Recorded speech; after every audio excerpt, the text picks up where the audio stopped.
Mais Wakandais, je ne sais pas pour vous, mais à chaque fois que je vais à un concert, il y a un truc qui me bluffe.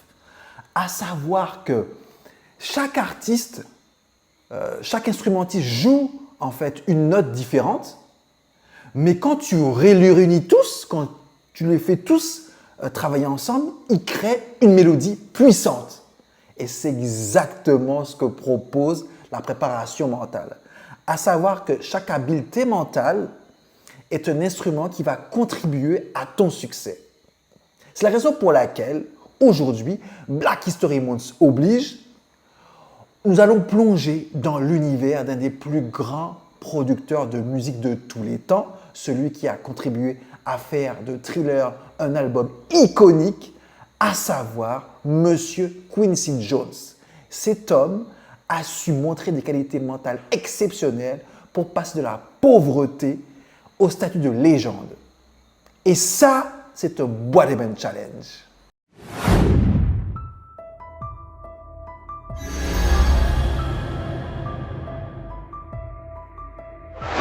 Imagine-toi, à Chicago, dans les années 40, un jeune garçon de 10 ans qui vit dans une extrême pauvreté. Et puis, un jour, par le plus grand des hasards, il va découvrir un piano abandonné. Et alors là, sa vie va changer du tout au tout. Un nouveau monde va s'ouvrir à lui. Pourtant, il y a un petit hic, il n'a pas d'argent, encore moins une formation musicale, mais il a quelque chose de bien plus puissant, à savoir une vision.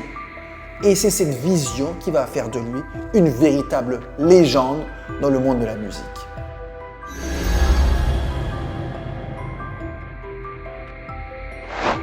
L'enfance de Quincy est pour le moins hardcore. Son père travaille d'arrache-pied, sa mère est internée pour les troubles mentaux et surtout, il vit dans un quartier hyper dangereux. Mais le boug ne lâche rien. Il a décidé qu'il serait musicien coûte que coûte. Sauf que dans les années 40, on estime que musicien, c'est pas un vrai métier, surtout pour un homme noir. Rien n'y fait, Quincy travaille d'arrache-pied, jour et nuit, jusqu'à obtenir une bourse pour étudier la musique.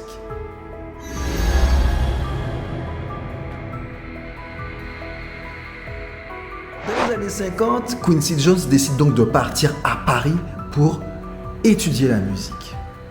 Il n'a qu'une envie, c'est de sortir de sa zone de confort afin de se réinventer. Paris va lui donner cette opportunité. Il va donc écrire, composer, arranger, à tel point qu'il va collaborer avec les plus grands artistes de l'époque, tels que Ray Charles ou encore Duke Ellington. Et dès 1961, il va devenir le premier homme noir à être vice-président d'une maison de disques, à savoir Mercury Records.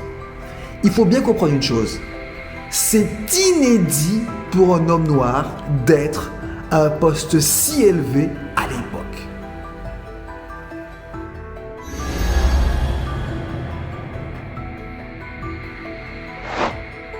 Dans les années 70, l'industrie musicale est en plein changement et Quincy ne se contente pas de s'adapter, il va embrasser le changement. Il va passer du jazz à la pop, du cinéma à la production, bref, le boom est à son top. Malheureusement, au moment où il s'y attendait le moins, il va connaître une rupture d'anévrisme.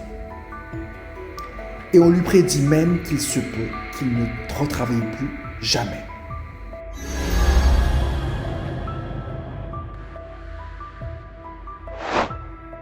Face à cette peur, Quincy décide de ralentir le rythme.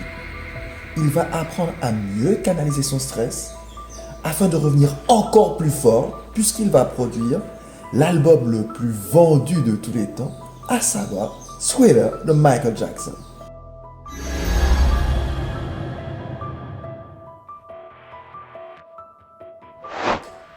Quand Quincy va travailler avec le jeune Michael, il va oser là où d'autres hésitent. Il va mélanger les genres, intégrer des nouveaux sons, bref, il va briser les codes. Et là où d'autres lui disent de ne pas aller trop loin, de peur de ne pas trouver un public, Quincy sait qu'au fond de lui, ce qui marque l'histoire, ce sont les personnes qui osent. Résultat des courses, Thriller est devenu un phénomène mondial.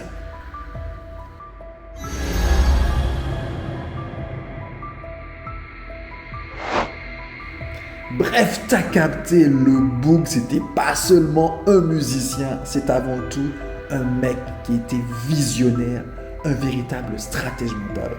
À mon sens, il y a 5 qualités que tu peux retenir à travers cette story. Tout d'abord, la vision. Sans vision, on ne va nulle part.